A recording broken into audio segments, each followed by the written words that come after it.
कि एजुकेशन जब तक नहीं होगा, वो एजुकेशन को आगे बढ़ाते हुए आप किसी बिजनेस के अंदर जाएंगे या किसी भी सर्विस में जाएंगे तो दरअसल लग रहा है कि नहीं आप आगे बढ़ पाएंगे। हमने कितना स्ट्रगल किया है जीवन में, अपना कितना स्ट्रगल किया है और बहुत ही गरीबी को बहुत नजदीक से देखा है। तो हम जैसा कि मोदी जी बता रहे थे कि चाय बेचते थे सभी गुमानों में, लेकिन हमने भी गरीबी को बहुत देखा है और उसके बढ़ते हुए भी व्यापार को अपने लखनऊ पे नंबर 1 पर बनाया और लड़के को आईएएस 96 में और लड़की को डॉक्टर नोएडा में तो बनाया है। हमें 8वां पास है। तो आखिरी में जैसा मोदी जी ने कहा कि इच्छा शक्ति होना चाहिए, तो इच्छा शक्ति होना चाहिए तो हम बहुत कुछ पा सकते हैं। तो इसी तरीके से हम लोगों को बढ़ना चाहिए और हमारे और आपके बीच के अंदर रोटी बेटी का भी संबंध होना चाहिए। ഇവിടെ ഹിന്ദിയിൽ സംസാരിക്കുന്നത് മനസ്സിലാകുമെന്നാണ് എൻ്റെ പ്രതീക്ഷ. കുറച്ച് നമ്മുടെ രാജീവൻ പരിഭാഷപ്പെടുന്നത് കൊണ്ടും മനസ്സിലാവും. പലർക്കും ചിലപ്പോൾ ഹിന്ദി കേട്ടാൽ അരോചകമായി തോന്നും, ചിലർ ഉറങ്ങാറുണ്ട്, ചിലർക്ക് എഴുതി പോകാൻ തോന്നുന്നുണ്ട്. ഭക്ഷണമൊക്കെ അവിടെ ഏർപ്പാട് ചെയ്തിട്ടുണ്ട്. എഴുതി പോകുന്നവർ, ക്ഷീണം വരുന്നവർ അവിടെ പോയി ഭക്ഷണം കഴിച്ചിട്ട് അതുപോലെ ഇവിടെ വന്നിരുന്നാൽ മതി. പിന്നെ ഇനി അടുത്ത് നമ്മുടെ പഴയ ജനറൽ സെക്രട്ടറി, തെക്കാല സമുദായത്തിൻ്റെ മുൻ ജനറൽ സെക്രട്ടറി അഡ്വക്കേറ്റ് പരശുവിക്കൽ മോഹനെ രണ്ട് വാക്ക് സംസാരിക്കും. ബഹുമാനപ്പെട്ട യോഗത്തിൻ്റെ അധ്യക്ഷൻ, തെക്കാല കമ്മ്യൂണിറ്റി അസോസിയേഷൻ ഓഫ് ഇന്ത്യയുടെ അമരക്കാരൻ ശ്രീ കെ രംഗനാഥൻ, ഈ ചടങ്ങിൻ്റെ ഔപചാരികമായ ഉദ്ഘാടന കർമ്മം നിർവഹിച്ച ശ്രീ സോമനാഥ് മോഡി, വേദിയിലെ മറ്റു വിശിഷ്ട വ്യക്തികളെ, സമുദായ ആചാര്യന്മാരെ, സംസ്ഥാന ഡയറക്ടർ ബോർഡ് അംഗങ്ങളെ, സ്നേഹം നിറഞ്ഞ സഹോദരിമാരെ, സുഹൃത്തുക്കളെ, ഗുരുജനങ്ങളെ, നാട്ടുകാരെ, എക്കാല സമുദായത്തെ സംബന്ധിച്ച് പറയുകയാണെങ്കിൽ ഇന്നേ ദിവസം ഈ സമുദായത്തിൻ്റെ ഏറ്റവും പ്രധാനപ്പെട്ട ഒരു നാഴികക്കല്ല് എന്ന് വേണം വിശേഷിപ്പിക്കാൻ. നേരത്തെ മലയാള ഭാഷയുടെ പിതാവായിട്ടുള്ള തുഞ്ചത്ത് രാമാനുജൻ എഴുത്തച്ഛൻ്റെ പ്രതിമ അനാച്ഛാദനം ചെയ്യുന്നതിലൂടെ ഈ സമുദായത്തിൻ്റെ പ്രവർത്തനങ്ങളെ ഒരു പരിധിവരെ പറഞ്ഞാൽ ബഹുദൂരം മുന്നിലെത്തിക്കുവാൻ ഈ സമുദായത്തിൻ്റെ അമരക്കാർക്ക് കഴിഞ്ഞിട്ടുണ്ട് എന്നുള്ളതാണ് യാഥാർത്ഥ്യം. ഒരു 10-15 വർഷം മുമ്പ് ഈ സമുദായത്തിൽ പിറന്ന ആളുകളാണെന്ന് പോലും പറയുവാൻ മടിക്കുന്ന ആളുകളാണ് ഈ സമുദായത്തിലെ ഭൂരിപക്ഷം ആളുകൾ. അതിന് കഴിഞ്ഞ കുറേ കാലഘട്ടങ്ങളായി നമ്മൾ മനസ്സിലാക്കുന്നത് ഈ സമുദായത്തിലെ ആളുകൾ സാംസ്കാരികമായി പിന്നോക്കം പോയി എന്നതുകൊണ്ട് മാത്രമാണെന്നാണ് ഞങ്ങൾ മനസ്സിലാക്കുന്നത്. പക്ഷെ അതിൽ നിന്നെല്ലാം വ്യത്യസ്തമായി ഇന്ന് ഈ സമുദായത്തിൽ പിറന്നത് അഭിമാനിക്കപ്പെടാവുന്ന ഒരു സ്ഥിതിയിലേക്ക് നമ്മുടെ സംസ്ഥാനവും രാജ്യവും മുന്നോട്ട് പോയിക്കൊണ്ടിരിക്കുന്നു എന്നുള്ളതിന്റെ തെളിവാണ് ഈ പ്രതിമ അനാച്ഛാദനം ചെയ്യുന്നതിലൂടെ ഇന്നിവിടെ നടന്ന ഏറ്റവും വലിയ സാംസ്കാരിക സമ്മേളനം. ഇതൊരു സാമുദായിക സമ്മേളനമായിട്ട് നമ്മളാരും കാണുന്നില്ല. ഇത് തികച്ചും ഒരു സാംസ്കാരിക സമ്മേളനം തന്നെയാണ്. നമുക്കറിയാം, ഇന്നിപ്പോ ഈ ആസ്ഥാനം എന്ന് പറയുന്നത് നമ്മുടെ സമുദായത്തിന്റെ തനതായ വകയാണ്. ഞാൻ ഇതിന്റെ ജനറൽ സെക്രട്ടറി ആയിരുന്നപ്പോൾ രംഗനാഥൻ അന്ന് പ്രസിഡന്റായിരുന്നു. അഖിലേന്ത്യാ കമ്മിറ്റിയുടെ അധ്യക്ഷൻ നമ്മുടെ എരണിയിൽ കൃഷ്ണപിള്ള സാർ എന്റെ മുന്നിൽ ഇരിപ്പുണ്ട്. മറ്റ് അഖിലേന്ത്യാ ഭാരവാഹികളെല്ലാം ഇവിടെ ഇരിപ്പുണ്ട്. ഞങ്ങൾക്ക് കമ്മിറ്റി കൂടുവാൻ ഒരു സ്ഥലമില്ല. നമ്മുടെ പ്രസിഡന്റിന്റെ രംഗനാഥൻ അവരുടെ വീട്ടിലും അതേപോലെ നെയ്യാറ്റിങ്കര ഗസ്റ്റ് ഹൗസിലും തിരുവനന്തപുരത്ത് ഗസ്റ്റ് ഹൗസിലും എല്ലാം നമ്മൾ ഇങ്ങനെ കമ്മിറ്റി കൂടിയപ്പോൾ നമ്മൾ തീരുമാനമെടുത്തു, ഈ സമുദായത്തിലെ അംഗങ്ങൾക്ക് ഒത്തുകൂടുവാൻ, ഇരുന്ന് കമ്മിറ്റി കൂടുവാൻ ഒരു സ്ഥലം ഉണ്ടാക്കിയെടുക്കണമെന്ന് തീരുമാനിച്ചതിന്റെ അടിസ്ഥാനത്തിലാണ് ബഹുമാനപ്പെട്ട പ്രസിഡന്റ് രംഗനാഥന്റെ അക്ഷീണ പരിശ്രമത്തിന്റെ ഫലമായി നമ്മളൊരു പ്രോജക്ട് തയ്യാറാക്കി കൊടുത്തതും നമുക്ക് വായ്പ ലഭിച്ചതും ആ വായ്പയിലൂടെ ഈ സ്ഥാപനം ഉണ്ടാക്കിയെടുക്കുവാനും ഇവിടെ കാണുന്ന ഈ ഭൂമി നമ്മുടെ സമുദായത്തിന്റെ വകയാക്കി മാറ്റിയെടുക്കുവാനും കഴിഞ്ഞത്. അതിന് ഒരുപാട് സാമ്പത്തിക ബാധ്യതകൾ വേറെ ഉണ്ട് എങ്കിൽ പോലും ശ്രീമാൻ രംഗനാഥിന്റെയും അന്നുണ്ടായിരുന്ന ഈ സമുദായത്തിന്റെ മഹാന്മാരായിട്ടുള്ള ആളുകളുടെ അക്ഷീണ പരിശ്രമ ഫലമായിട്ടാണ് ഇന്ന് വാടക കൊടുക്കാതെ ഈ പ്രദേശത്ത് നമുക്ക് ഈ കൂരയ്ക്കുള്ളിൽ നിന്ന് സംസാരിക്കുവാനും ഈ മഹത്തായ സാംസ്കാരിക സമ്മേളനം നടക്കുവാനും നമുക്ക് കഴിഞ്ഞത്. അതോടൊപ്പം തന്നെ ഇന്ത്യയുടെ പ്രധാനമന്ത്രിയായിരിക്കുന്ന ശ്രീമാൻ നരേന്ദ്രമോദി എണ്ണയായിട്ട് കുലത്തൊഴിലായിട്ടുള്ള ഒരു സമുദായത്തിലെ അംഗമാണ് എന്ന് അദ്ദേഹം പ്രധാനമന്ത്രിയാവുന്നതിന് മുമ്പ് തന്നെ ഈ രാജ്യത്താകെ തന്നെ പ്രചരിച്ചിരുന്നു.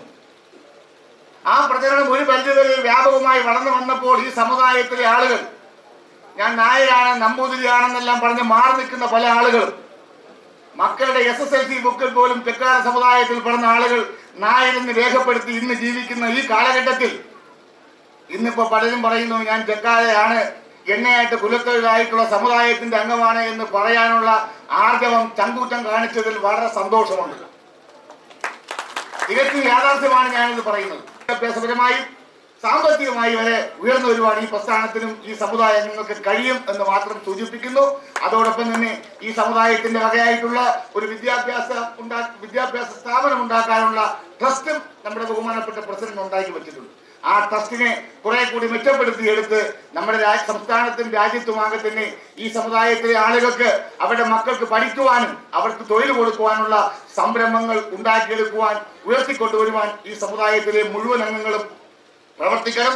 അതോടൊപ്പം തന്നെ ഈ സാംസ്കാരിക സമ്മേളനം കഴിഞ്ഞ് അവരവരെ കരയോഗങ്ങളിൽ പോകുന്ന ആളുകൾ ആ പ്രദേശത്തെ കരയോഗങ്ങളെല്ലാം വിളിച്ചു ചേർത്ത് എല്ലാവരും കൂട്ടി യോജിപ്പിച്ച് മുന്നോട്ട് കൊണ്ടുപോകാൻ പ്രവർത്തിക്കണമെന്ന് മാത്രം പറഞ്ഞുകൊണ്ട് ഈ സാംസ്കാരിക സമ്മേളനത്തിലും ഈ അനാച്ഛാദന ചടങ്ങിൽ പങ്കെടുത്തിരിക്കുന്ന മുഴുവൻ ആളുകളെയും ജക്കാല കമ്മ്യൂണിസ്റ്റ് അസോസിയേഷൻ ഓഫ് ഇന്ത്യയുടെ പേരിലും എന്റെ വ്യക്തിപരമായ പേരിലും ഒരിക്കൽ കൂടി അഭിവാദ്യം അർപ്പിക്കുന്നു. നിർത്തുന്നു. നന്ദി. നമസ്കാരം. नमस्कार। നമസ്കാരം. मैं राजमोहन मोदी अहमदाबाद गुजरात से। എൻ്റെ പേര് രാജ്മോഹൻ മോഡി എന്നാണ്. ഞാൻ ഗുജറാത്ത് സ്റ്റേറ്റിലെ അഹമ്മദാബാദ് എന്ന സ്ഥലത്ത് നിന്നാണ്. स्टेज पर विराजे हुए सभी महानुभाव और सामने बैठे देवियों और सज्जनों को मेरा नमस्कार है। വേദിയിലിരിക്കുന്ന വിശിഷ്ടാതിഥികൾക്കും ഈ വേദിയിൽ പങ്കെടുക്കുന്ന എല്ലാ ആളുകൾക്കും എൻ്റെ വിനീതമായ നമസ്കാരം. भारत ऋषि मुनियों का देश है। ഭാരതം ഋഷിമുനികളുടെ രാജ്യമാണ്. वेद व्यास जी ने महाभारत लिखा, വേദ മഹർഷി ने महाभारत लिखा, वाल्मीकि जी ने रामायण का रचन किया। वाल्मीकि ने रामायण लिखी. इस देश में साधु होना मुश्किल, संत होना मुश्किल है, मगर साधु होना आसान है। ഇവിടെ വന്നിട്ട് നമ്മുടെ രാജ്യത്തില് നല്ലവരാകാൻ വളരെ ബുദ്ധിമുട്ടാണ്, പക്ഷെ ഒരു സന്യാസിയാകാൻ വളരെ എളുപ്പമാണെന്ന് പറയുന്നത്. जब जब भी भारत पर परेशानी हुई है तो किसी संत समागम ने हमको रास्ता दिखाया है। നമ്മുടെ രാജ്യത്ത് എന്നൊക്കെ പ്രശ്നങ്ങൾ ഉണ്ടായിട്ടുണ്ടോ അന്നൊക്കെ ഈ സന്യാസിമാരാണ് അതിന് പരിഹാരം കണ്ടത്. संत कबीर हुए, संत मीराबाई हो गई, तुकाराम जी हो गए, तुलसीदास जी हो गए, इन सभी ने भारत को मार्गदर्शन दिया है। തുളസിദാസ്, മീരാബായ് ഇങ്ങനെയുള്ള കവികൾ പണ്ടത്തെ ഋഷിമുനികളായിരുന്നു. അദ്ദേഹം എഴുതപ്പെട്ട ചരിത്രങ്ങളെല്ലാം അതുകൊണ്ട് നമ്മുടെ ആർഷ ഭാരത സംസ്കാരം ഉണ്ടായിരുന്നു. इसी तरह से चंचुल अच्युतम ने मलयालम भाषा के अंदर जो योगदान दिया है उसको हम सभी प्रणाम करते हैं। അതുപോലെ മലയാളത്തിന് വേണ്ടി ഭാഷാ സാഹിത്യവും മലയാള ഭാഷയ്ക്ക് വേണ്ടി നൽകിയ എന്താ പറയാ എല്ലാ ഉപകാരങ്ങളും തുഞ്ചൻ കൃതികളും എല്ലാം വന്നിട്ട് മലയാള ഭാഷയെ വളരെയധികം അത് ഏറ്റവും ഉന്നത പദവിയിലെത്തിച്ചു. പക്ഷേ മലയാള ഭാഷ മലയാളത്തിൽ മാത്രം ഒതുങ്ങി. प्राचीन भारत में कई संत समागम हो गए, उनके हिसाब से भारत चल रहा है, परंतु अभी आने वाले दिनों में भविष्य के अंदर अभी जो संत बैठे हैं, जो हमारे समाज के हैं, जो दिल्ली में बैठे हैं, नरेंद्र मोदी, जिसको आने वाले दिनों में स्वामी नरेंद्र मोदी का उपाधि से नवाजा जाएगा। ഭാരതത്തിൽ ഒത്തിരി സന്യാസിമാരുണ്ടായിട്ടുണ്ട്, പക്ഷെ ഇപ്പോ സന്യാസിമാരുടെ കാലമാണ്. ഇപ്പൊ വന്നിട്ട് പൊളിറ്റീഷ്യൻസിന്റെ കാലമാണ്.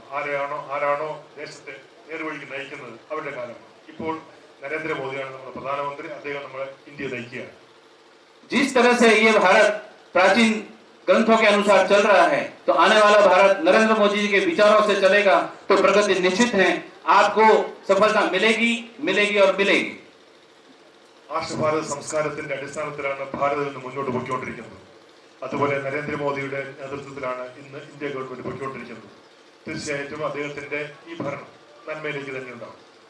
आपने हमें बुलाया, आपकी संस्कृति को देखने का मौका हमें मिला, आपसे मिलने का मौका मिला, देवियों को देखा, सज्जनों को देखा, आपके विचारों को सुना, उन सबको मैं हार्दिक तरह से प्रणाम करता हूँ.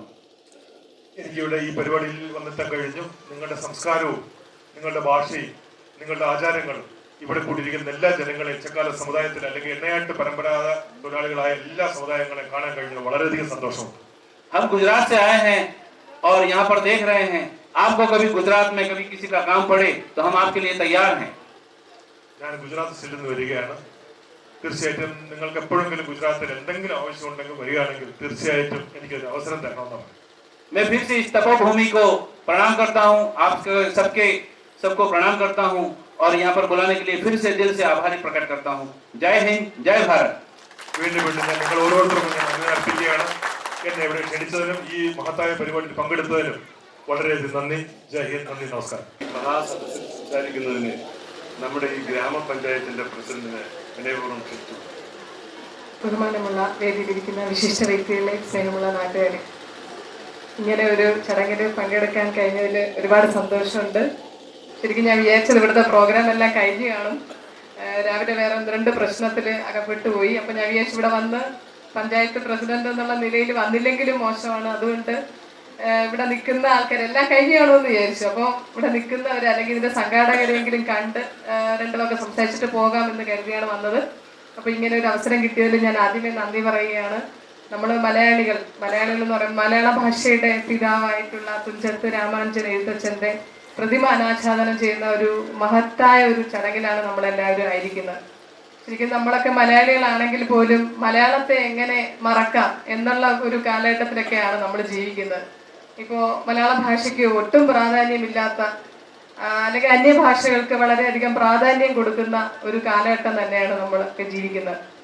അപ്പോൾ അതിനൊക്കെ മാറ്റം വരുത്തിക്കൊണ്ട് ഇനി വരുന്ന തലമുറയ്ക്ക് മലയാളം എന്ന പെറ്റമ്മയെ ആ ഒരു സ്നേഹത്തോടുകൂടി കണ്ട് വളരാൻ നമ്മുടെ തലമുറയ്ക്ക് കഴിയണം. അതിനു വേണ്ടിയിട്ട് ഇതുപോലുള്ള പ്രസ്ഥാനങ്ങൾക്ക് കഴിയട്ടെ എന്ന് ഞാൻ ആശംസിക്കുകയാണ്. ഈ ഒരു പ്രതിമാനാച്ഛാദനം ചെയ്യാൻ സമയത്ത് ഞാൻ ഇല്ലായിരുന്നു. എന്തായാലും ഇങ്ങനൊരു വലിയൊരു സംരംഭം ഒരുപാട് സന്തോഷമുണ്ട്. നമ്മുടെ ഈ പ്രദേശത്തൊക്കെ ഇങ്ങനെയൊക്കെ തുടങ്ങുമ്പോൾ അത് നമ്മുടെ വരും തലമുറയ്ക്ക് തീർച്ചയായിട്ടും ഇത് വളരെയധികം പ്രചോദനം തന്നെയാണ്. അതിനൊരു മാറ്റവും. എല്ലാവർക്കും എല്ലാവിധ ആശംസകളും പറഞ്ഞുകൊള്ളുന്നു. ദീർഘമായിട്ട് സംസാരിക്കുന്നില്ല. വേദിയിൽ ഒരുപാട് വിശിഷ്ട വ്യക്തികൾ സംസാരിക്കാനായിട്ടുണ്ട്. അതുകൊണ്ട് എല്ലാവർക്കും എല്ലാവിധ ആശംസകളും, പ്രത്യേകിച്ച് ഇതിൻ്റെ ഭാരവാഹികൾക്ക് ഇങ്ങനെ ഒരു സംരംഭം കൊണ്ടുവന്നതിൽ അതിയന്നൂർ പഞ്ചായത്തിൻ്റെതായിട്ടുള്ള എല്ലാവിധ ആശംസകളും പറഞ്ഞുകൊണ്ട് നിർത്തുന്നു. നന്ദി, നമസ്കാരം. അടുത്തതായി തുഞ്ചത്തെഴുത്തച്ഛൻ പുരസ്കാരം നൽകുന്നതാണ്. ഈ തുഞ്ചത്തെഴുത്തച്ഛൻ പുരസ്കാരം കേരളത്തിൽ ആദ്യമായിട്ടാണ് ഏർപ്പെടുന്നത്. കേരള സർക്കാർ എഴുത്തച്ഛൻ പുരസ്കാരം 2-3 പേര് വിളിച്ചു പറഞ്ഞ സമയത്തിന് വരാൻ പറ്റില്ല, അടുത്ത പ്രാവശ്യമെങ്കിലും വന്ന് വാങ്ങിക്കൊള്ളാം എന്ന് പറഞ്ഞാണ് ഇന്നിവിടെ ഇതിനു വേണ്ടി ആദ്യമായി ഇവിടെ എത്തിയത്. ഈ പുരസ്കാരം കേരളത്തിലെ സാമൂഹ്യ പ്രവർത്തന രംഗത്ത് ഒരു പുതിയ കാഴ്ചപ്പാടോടുകൂടി ഒരു പുതിയ കാൽവെപ്പെന്ന് തന്നെ പറയാം, അതിന് നേതൃത്വം നൽകിയ ഭാരത് സേവക് സമാജിലൂടെ, ജനശ്രീ മിഷനിലൂടെ, അതുപോലെയുള്ള പൊതു സാമൂഹിക സാംസ്കാരിക രംഗത്ത് തനതായ വ്യക്തിത്വം കാഴ്ചവെച്ച ഡോക്ടർ BS ബാലേന്ദ്രനാണ് തുഞ്ചത്തെഴുത്തച്ഛൻ്റെ ആദ്യ പുരസ്കാരം. അദ്ദേഹം അതിന് ഏറ്റുവാങ്ങുന്നതിന്, അത് നൽകുന്നതിന് ഞാൻ ബഹുമാനപ്പെട്ട ശ്രീ സോമനാഥ് മോഡിജിയെ ക്ഷണിച്ചുകൊള്ളുന്നു. അദ്ദേഹം അത് അദ്ദേഹത്തിന് നൽകും.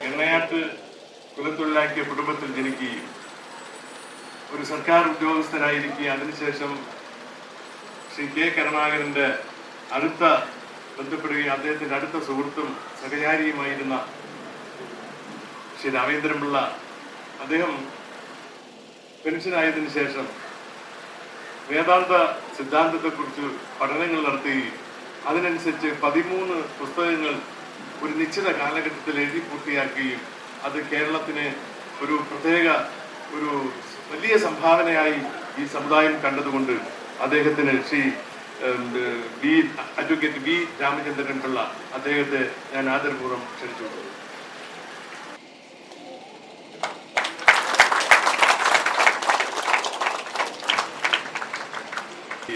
കവിതയും കവിതകളും നോവലും എഴുതി പ്രശസ്തി ആർജിച്ച ശ്രീമതി ഗിരിജ സേതുനാഥ്.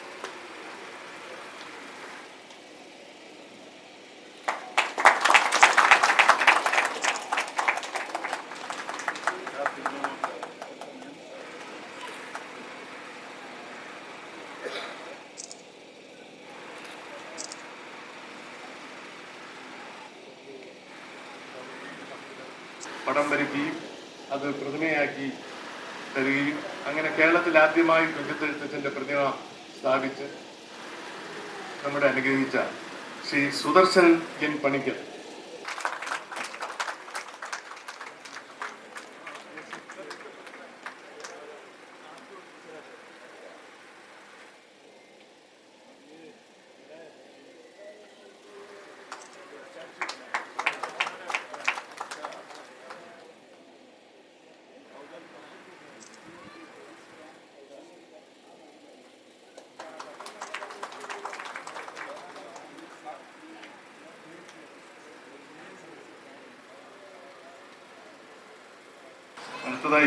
അടുത്ത് ഈ കേരള അടിസ്ഥാനത്തിൽ നമ്മളൊരു തുഞ്ചൻ സാഹിത്യ മത്സരം നടത്തിയിരുന്നു.